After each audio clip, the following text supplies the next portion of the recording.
Tucked away behind the sleepy suburban neighborhoods and dense rolling woodlands of Prince George's County, Maryland, lies a crumbling behemoth on the side of a quiet road.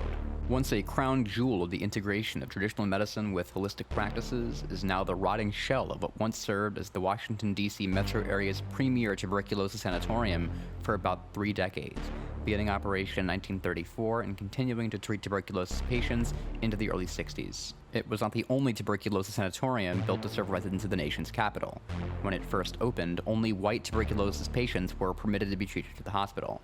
A separate sanatorium complex, Henryton State Hospital, was constructed in Marriottsville, Maryland to treat black TB patients. There were also several other sanatoriums constructed throughout northern Virginia. However, it was this hospital that garnered the most attention for its state-of-the-art facilities and leading advancements in tuberculosis treatment. It was a large complex, spanning 23 buildings, housing upwards of 600 patients and 500 hospital staff at its peak occupation. The largest building on the complex is the sprawling adult unit, an imposing 6-floor brick facility that was once filled to the brim with the sick and dying. The hospital was built at a time in which open-air treatment and heliotherapy, or exposure to natural light, were essential in the treatment of tuberculosis, so large, open-air, windowless terraces were incorporated into the building's construction. Patients would be wheeled out onto these terraces in their beds, left to sit and take in the vitamin D and clean air to treat their symptoms. Unfortunately, open-air treatment and heliotherapy are mostly ineffective in the treatment of the disease. Clean air proved to be essentially meaningless in the treatment, and vitamin D boosts merely assisted patients in combating their symptoms. Seeing that these holistic treatments were largely unsuccessful in remedying the effects of the disease, many hospitals, including this one, resorted to incredibly painful, invasive surgeries meant to treat the fluid in patients' lungs directly. In December of 2006, writer Leah Latimer wrote an eye-opening article in the Washington Post entitled Quarantined, in which she details the horrific treatment her mother was subjected to at the sanatorium, who was admitted in 1954 after fearing that she had contracted tuberculosis. The hospital had been desegregated in 1940, not long after Nurse Bessie Crocker became the first black nurse to work at any D.C. municipal hospital after becoming employed at the sanatorium. By 1954, when Miss Latimer's mother became ill, D.C. sanatoriums were overcrowded and had massive waiting lists of almost 300 patients desperate to be admitted. After finally being accepted, Latimer's mother was subjected to many invasive operations without her consent. Latimer writes, quote, "Once, a doctor forced a cold metal pipe down her throat. Another time, a doctor punctured the base of her neck and inserted a needle on the right side, leaving a scar. Another day, a tube was inserted in her left side and something was withdrawn." Mrs. Latimer's mother eventually received word from a fellow patient that all of her tests were actually coming back negative for tuberculosis. However, the hospital staff had no plans of releasing her, and she was kept there until her husband drove to the hospital and took her out himself, much to the protest of the doctors and nurses in attendance. After receiving a more routine checkup, it was discovered that Mrs. Latimer's mother was actually suffering from a non-contagious inflammatory disease called sarcoidosis, a disease that resembles tuberculosis in X-rays, but which can be distinguished from it in simple skin tests and sputum cultures. Physicians at the hospital likely recognized that she did not have tuberculosis, and were simply administering the treatments to her anyway. Miss Latimer's mother was subjected to a crude bronchoscopy, a lymph node biopsy, attempts to aspirate fluid from a pleural cavity, and countless x-rays for absolutely nothing, forced to pay for every operation and every single day spent at the hospital. Ms. Latimer's mother was likely not the only patient to be exposed to such brutal, unnecessary treatment. Hospital staff likely believed that such medical experimentation would go unnoticed, since many DC residents, especially those living in red-line black communities that were hit the hardest by the disease, would frequently say that their relatives admitted to sanatoriums had actually died from the disease and never made it to a hospital. Admitting that a loved one had been sent to a sanatorium was harder to discuss with others than simply writing them off as dead.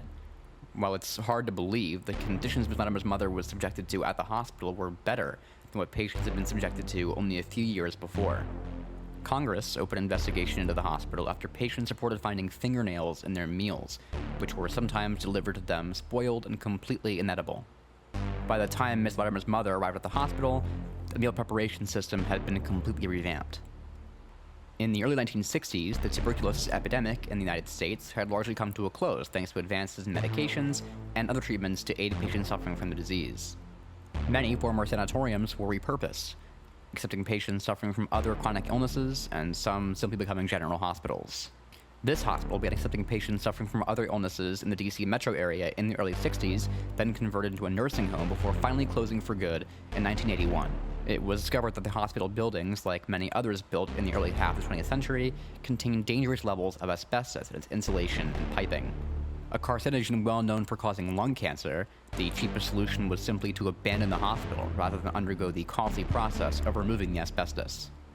By 1982, the hospital complex was shuttered and left to crumble for decades, allowing generations of urban explorers and those interested in the paranormal to begin perusing the hospital grounds. Rumors of paranormal activity at the hospital began before it had been abandoned in the early 70s, when urban legends began to spring up throughout Prince George's County of the so-called Maryland Goat Man, a grotesque creature, half man, half goat, said to have escaped from containment at the Department of Agriculture's research facility in Beltsville. Although there are several different landmarks throughout PG County said to be frequented by the Goat Man, this hospital complex was one of the most prominent. The urban legends surrounding the hospital only grew in popularity after its abandonment, with tales of insane squatters, former patients roaming the halls, and lobotomized ghosts haunting the maze-like corridors of the adult unit. Of course, none of these legends about lobotomies and insane patients were really true. This particular hospital never operated as a mental health facility even after the TB epidemic had ended, and mentally ill patients would never have been a significant part of its clientele. Regardless, rumors of ghosts persist to this day, with the hospital consistently being named the most haunted place in all of Maryland. With a dark history littered with controversy, medical malpractice, and death, it's not hard to see why the former sanatorium would be the subject of such rumors. Its layout and history is also similar to many other former sanatoriums now regarded as being paranormal hotspots. Waverly Hills Sanatorium in Kentucky and No Pending Sanatorium in Minnesota are two of the most famous haunted hospitals in the United States, well known for their dark histories of death and medical malpractice and their infamous possession of sprawling underground tunnel systems connecting their buildings. This hospital possesses all of these things, all while flying under the radar of many seasoned paranormal investigators. For this investigation, we will only be covering the adult unit of the hospital. At the time of the investigation, we were unaware of the basement complex and underground tunnel system, so these will unfortunately not be investigated. This was not our first visit to the complex, however, and we had become relatively familiar with some of the more recognizable sections of the hospital. We went in with fairly low expectations after having no success during our previous trial runs, and came out surprised, albeit disturbed, at our results. Our plan for every investigation is simple. Film our time in each location from start to finish, search for any possible signs of the unexplainable, and do our best to debunk them. While the ghost hunters you may see on TV bring fancy, expensive pieces of so-called scientific equipment on their investigations, some of which I will be debunking over the course of the series, my aim is to keep our investigations as observation-based as possible. This even comes down to our choice in camera. Rather than using a camcorder equipped with night vision, I will only be shooting our investigations with a DSLR equipped with an overhead light. My thought process is that if ghosts are real, they will not pick and choose which cameras to appear in, and can be captured on a traditional camera meant for everyday use. After growing up hearing tales of unexplainable incidents at my childhood home, I have always been fascinated with the idea of answering the age-old question, are ghosts real? Join me over the course of the next 5 months as I drag 3 of my friends to some of the most infamous, supposedly haunted locations in Maryland, attempting to capture undeniable proof of the paranormal with some of the most basic household equipment at my disposal. My name is Josh Molinari, and this is Bumps in the Night.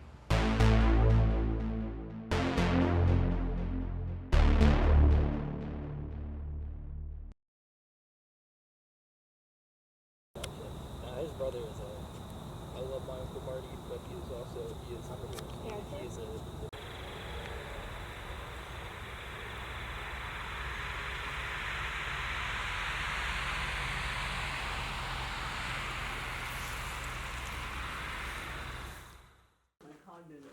As soon as we entered the building, we began walking down the hallway, sweeping the various rooms on the lowest floor. Fair enough. This was our usual entry point, and we are more familiar with this floor than any other section of the hospital complex. While the hospital was in operation, this floor would likely have been for storage and maintenance closets, as well as the building's electrical and heating. There does not appear to be anything significant in regards to patient care on this floor, other than what appear to have been rooms for showering. On some of our previous trial runs at the hospital, we had some activity on this floor. However, this was a surprisingly quiet night, and we entered without incident. We were half expecting to run into other explorers, since the hospital does see quite a bit of activity during the summer months. However, there was no sign of anyone else being in the hospital with us on this night. We were slowly making our way down the hallway, peeking our heads into the various rooms, when an odd sound caught my attention at the end of the hallway.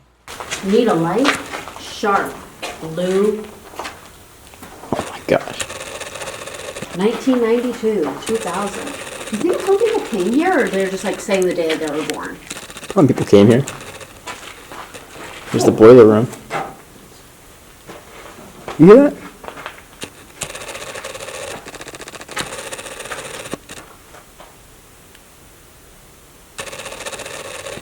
What the?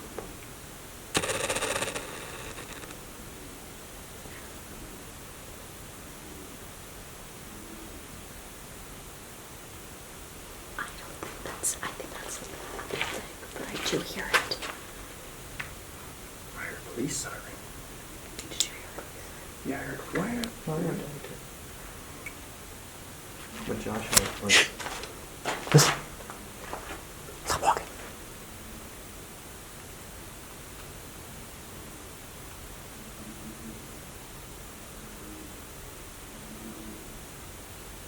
It's getting louder.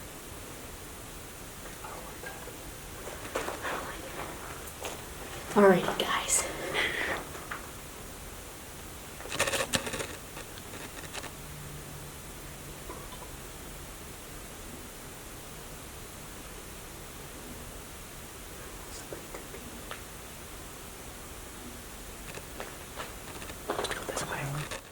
Here is the sound at the end of the hallway amplified.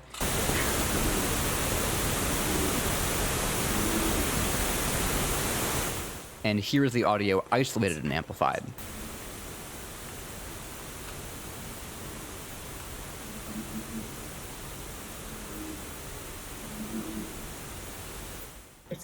This audio continues to baffle me even as I edit this footage together. Our immediate thought after making our way back towards the entry point was this. Do you want to find out what the fucking the low mumbling noises? Comes like.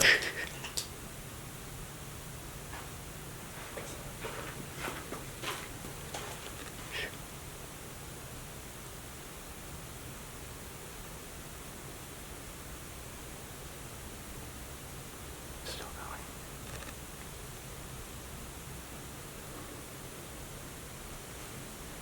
Like it could be snoring.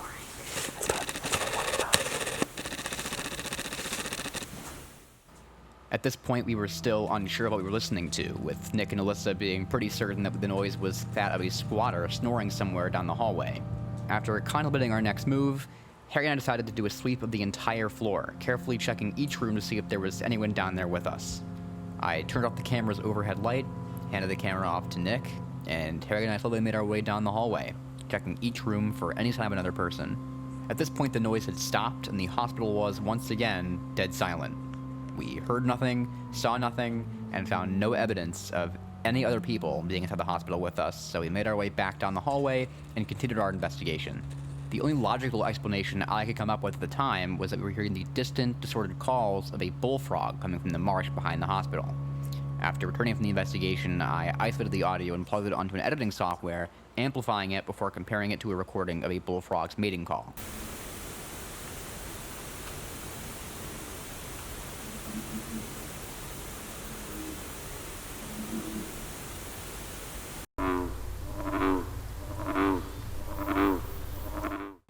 While the sounds are absolutely similar, I cannot definitively say that this is what we're listening to. In the absence of any definitive answer, this mysterious noise will go unexplained. I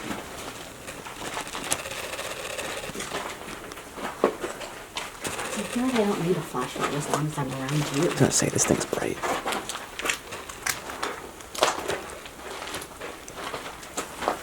Is the EMF on? When we were here years ago, like last summer we caught the reading. We got like a level 3 here. What I'm referring to here is to a clip of one of our previous trial runs at the hospital a little under a year ago.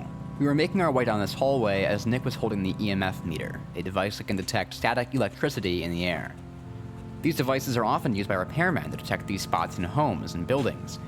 Our paranormal investigators assert that the devices can also detect static electricity being emitted by ghosts. Seemingly out of nowhere, the device spiked to a level 3, signifying a pretty significant jolt of electricity in the air around us. No section of the hospital has power anymore, meaning that nothing in the building, even old pieces of equipment, should be giving off electrical currents. While I was unfortunately not rolling while Nick got the reading, I did turn on my camera immediately afterward and interviewed Nick about what he'd seen.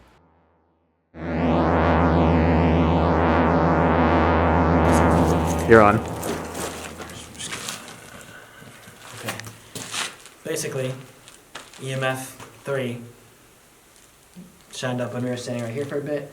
Started walking that way, and it was still spazzing out 3, 2, 3, 2, and I was like, oh, is it this over here? So I tried to check it, and it stopped after a bit, and I was like, oh, don't know what that was. I put it near other people, trying to see if it was their contraption, and it was not. Don't know if you saw it again, which is why I asked you to test the camera thing. It jumped to 4 for a second, which is why I was like, hey Josh, give me your camera. And because it jumped to 4 when I was holding it like this. That's not normal. It should not. Are you shaking it when it happens? No, but he doesn't do it when it shakes. There's been a couple of times when you shook it and it does it. It jumps up. It's when I hit it. Yeah, It see. just jumped to 5 when I did that. So did you hit it when it jumps to... No. That's still pretty weird, though. Finding no evidence in this section of the hallway, we continued making our way further and further into the pitch-black corridors until I asked this question. Is there anyone here?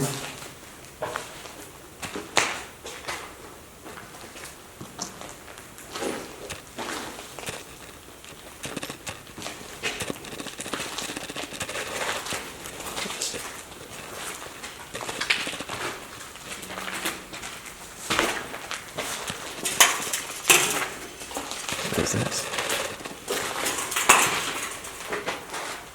I don't know what this is. I thought this was You guys. Probably, yeah. yes. Did someone just talk? No, that was that. We made a noise. Hearing stuff. Okay. That was... Say yes. I thought I heard someone say no.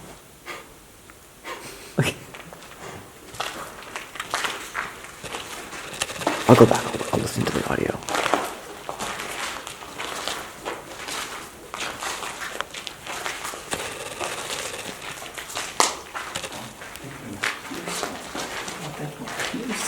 What do you think you're hearing?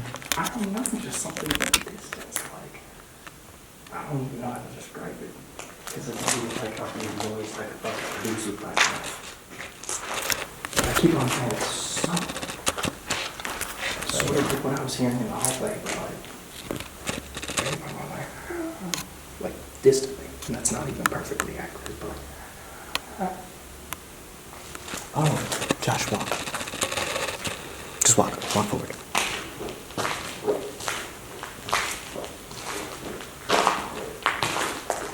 Was it the sound machine?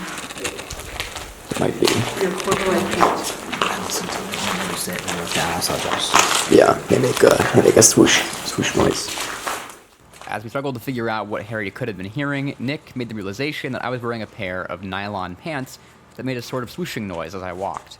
Confirming this was the sound he was hearing and not the cries of a distant ghost, we continued making our way down the hallway.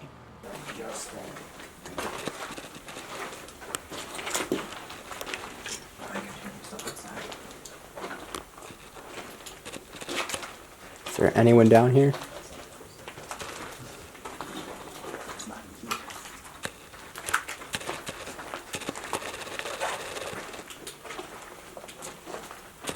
that a car? Yeah. Okay.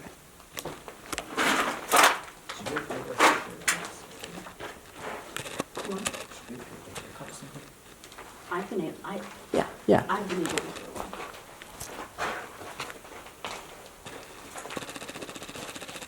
We're nearing the end of the hallway. Nearing the end of the hallway, I asked this question. If you're down here, can you give us a sign?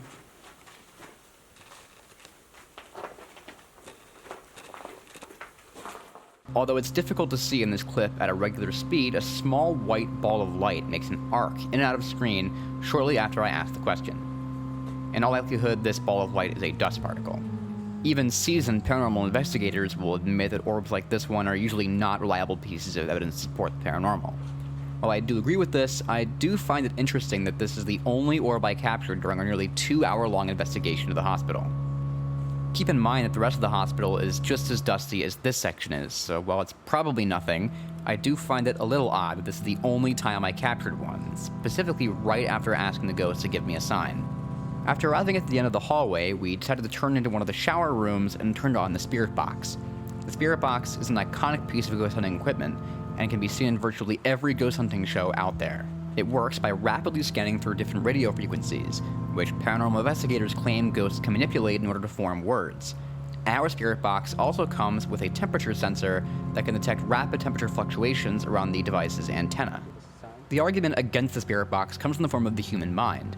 If you are expecting to listen to the spirit box as it sweeps through different radio stations and hear ghosts talking to you, then you will hear them, even if they aren't actually there, because it's what you've gone expecting to find.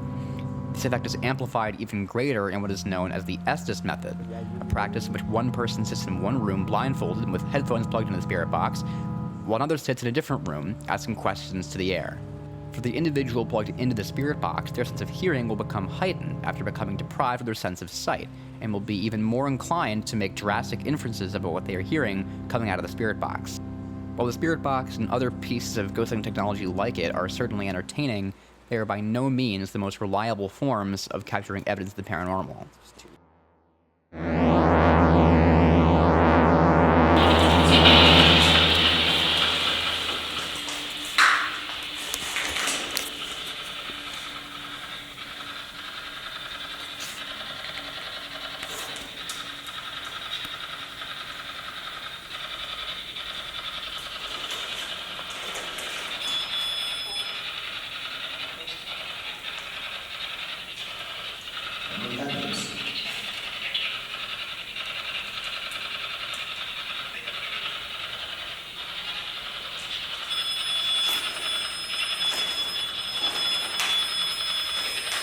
I've never seen it do that.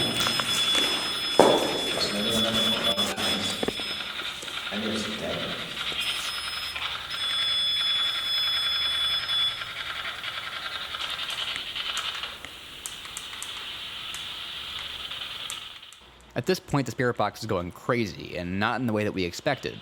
Rather than detecting any clearly discernible voices, the spirit box's temperature sensor began going haywire, flashing blue to indicate a cold spot around the device's antenna.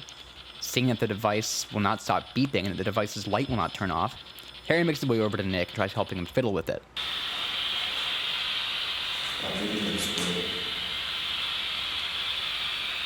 What'd you say? Bless you.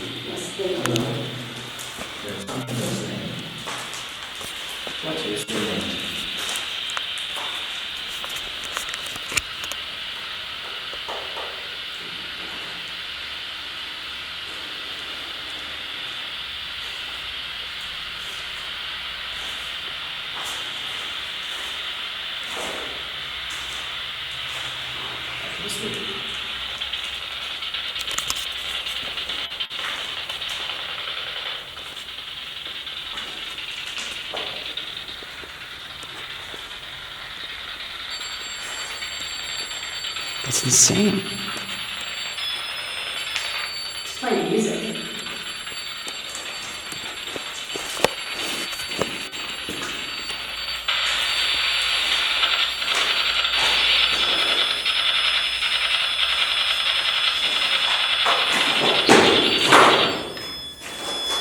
It's off. I'm just doing this now.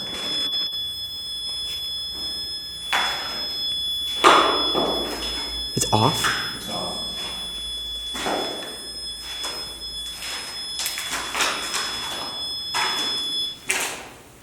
And now it's still going?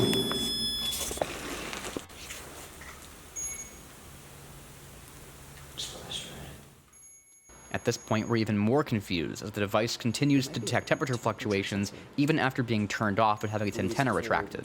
While this is definitely not the most convincing piece of evidence since I question the accuracy of the spirit box's temperature sensor, it is definitely odd. After continuing to struggle with turning the device off, Nick is finally able to get the device to stop beeping, and with that, we decided to leave the bottom floor and make our way up to the first floor. You know, these stairs are more intact than the mansion. They are. I think they're made out of better materials. Made of like steel or metal. It's rusting, but it's not like wood, which is decaying. That was a bat. That was totally a bat. As we make it to the top of the stairs, a small black mass passes in front of the doorway. In the moment, I was extremely confident that we had seen a bat. However, I wanted to check the footage afterwards to confirm this. Sure enough, after going frame by frame, I could observe wing movement in the footage, thus confirming that this black mass is in fact a bat. This teaches us an important lesson about natural interference in paranormal investigations, which should be expected in places like this. It is not at all uncommon to misinterpret completely natural occurrences about the paranormal, and it is our job to filter through these phenomena and isolate the ones that cannot be naturally explained. We carefully made our way up to the first floor, quickly poking around at what used to be the front desk at the adult unit. Off to the right and left of the front desk lie patient rooms, maintenance closets, staff offices, and even treatment rooms. Huh. Oh, look at this.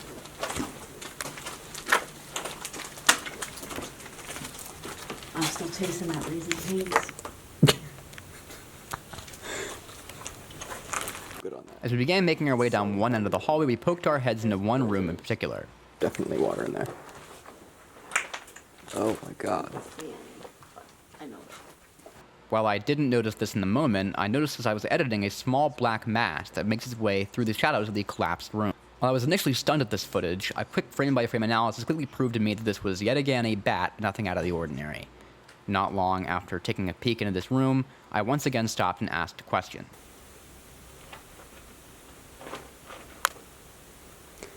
If you're here, can you close one of those doors? I was about to say, if that happened, I would have started crying. Bro, yeah. I'd be like, no, no, no, get me out of here.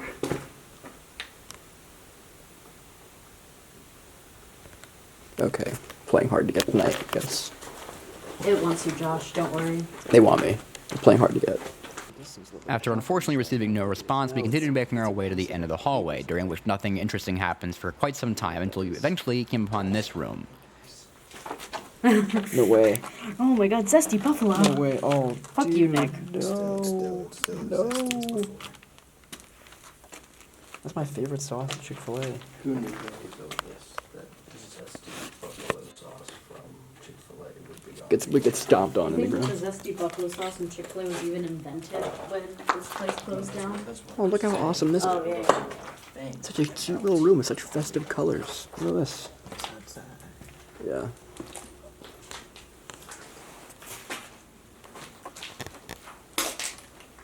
There's such cute little drawers. It's like a beach house. At one point. It's like a beach house or something, man. Yeah. It's unfortunate. Probably a cute little break room or something at some point. While we did not notice this in the moment, and frankly I'm not sure how we missed it, the walls on the left-hand side of this room are covered in blotches of blood. While I'm not sure if this is human blood or animal blood, the most terrifying thing about it is that the blood appears to be fresh, not something that dates back to when the hospital was in operation. Yeah. While this is not paranormal, it is absolutely terrifying nonetheless. After leaving this grisly scene behind, we made our way into some back rooms that border the first floor's open-air terraces, and after failing to find anything interesting in the corridor, I turned around to discover this scene. A level 2? No, I was fishing. Oh, okay, I was gonna say. Sit around and let me tell you a ghost story. Ooh. Oh, they said shush. We can keep going. Oh shit, what the fuck is that? It's a fucking bug. God damn it. Scared the shit out of me. After being ambushed by some kind of large bug, we eventually came upon the first floor auditorium. It's one of our favorite spots in the hospital. For the one time. We decided to check it out, and I decided to turn off my overhead light to give you a better idea of what we were seeing as we entered the theater. Alright, you get to finally see what I'm seeing, audience. That. This is what we're actually dealing with. And I can't see anything. Oh my god.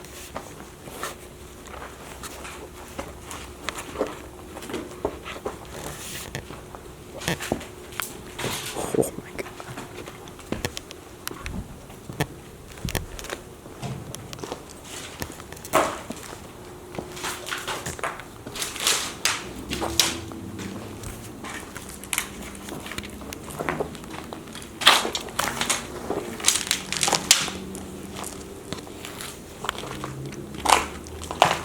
Here's what we're gonna do. I'm gonna set the camera up on my lap, and we're gonna just listen for a bit. Okay. I'm gonna speak. This is like 4-person Estes method. You can't see anything, really, so we're just gonna rely on our senses for this. Sense of hearing, I mean. And if we hear anything, then we'll see. We can ask some questions. I haven't heard anything or seen anything. Nick, anything on the EMF? Well, maybe we should just move on out. I don't see anything. After hearing and seeing nothing interesting, we decided to keep exploring the rest of the hospital, but yet again found ourselves entering another long period of investigation that came up with nothing interesting. We stopped on the second floor landing, once again turned off all of our lights, set the EMF meter on the floor in hopes of detecting a spike, but found nothing. In preparing to continue on our way, we had this interesting conversation. Okay. You're not gonna go piss in here, are you? You gonna do it? He's gonna do it? You're gonna piss in here?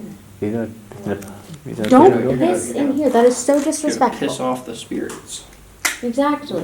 Got it. doing also pissing in here? No, They don't piss. they don't piss. Nick, you're going to wait with me until we can get a bathroom. Do they cure corona here? It's funny. Nah, they wouldn't be able to do that shit. For the rest of the investigation, we battled fatigue and a growing need to use the bathroom before finally reaching the top floor of the adult unit. We decided to ask a few final questions before leaving the hospital. Alright, you know what? Ghosts, this is your last chance to say something, bruh. Because I don't feel like walking through here anymore. Nothing's happening. I don't feel weird. Like, No, hold on. I love you. I didn't say it back. I didn't say it back. I didn't say it back. I didn't say it I'm back. getting rejected by a fucking ghost. I didn't say it back, bruh. Alright, come on. Literally, you get no bitches. You could have gotten a bitch. One last chance. Because we're leaving. No. Your last chance to say anything if you're here. Oh, okay. Okay. Walking down these stairs. Well, I'll film on the way out. Because we were so tired and had done so much walking, it's pretty easy to hear just how much the investigation had devolved at this point. After unfortunately receiving no response, we decided to leave the hospital and finally call it a night. Nick was finally able to use the bathroom. We talked about our experience during the car ride home. Interestingly, and although I don't have this on camera, when we arrived back at our car, there was actually another car parked a few spots over from us. There had definitely not been anyone else there when we parked, and we were not expecting to see anyone else there that night, especially not at that ungodly hour of the morning. When they saw us emerging from the darkness, they quickly hopped back into their car and made a quick escape. While my best guess is that they were explorers like us who got spooked when they noticed us coming back to our car, I'd be lying if I said I wasn't a little on edge during the car ride home. This crumbling giant, once a symbol of the rapid advancements of modern medicine, is perhaps the most iconic haunted location in all of Maryland. For decades, urban explorers and ghost hunters like us have flocked to this ruined hospital in hopes of catching a glimpse of something otherworldly. And while I can't say with certainty that I captured anything of the sort during our investigation, there are a few pieces of footage that I have a very hard time explaining away. Whether it was an odd groaning noise at the end of an empty hallway, a mysterious jolt of electricity in a building that hasn't had power in over 40 years, or a malfunctioning piece of equipment that refused to turn off. We certainly had our fair share of odd experiences as we made our way through this hospital's crumbling corridors and empty rooms. If you someday find yourself walking down one of the pitch-black hallways of this former sanatorium and hear the bumps in the night, don't say we didn't warn you.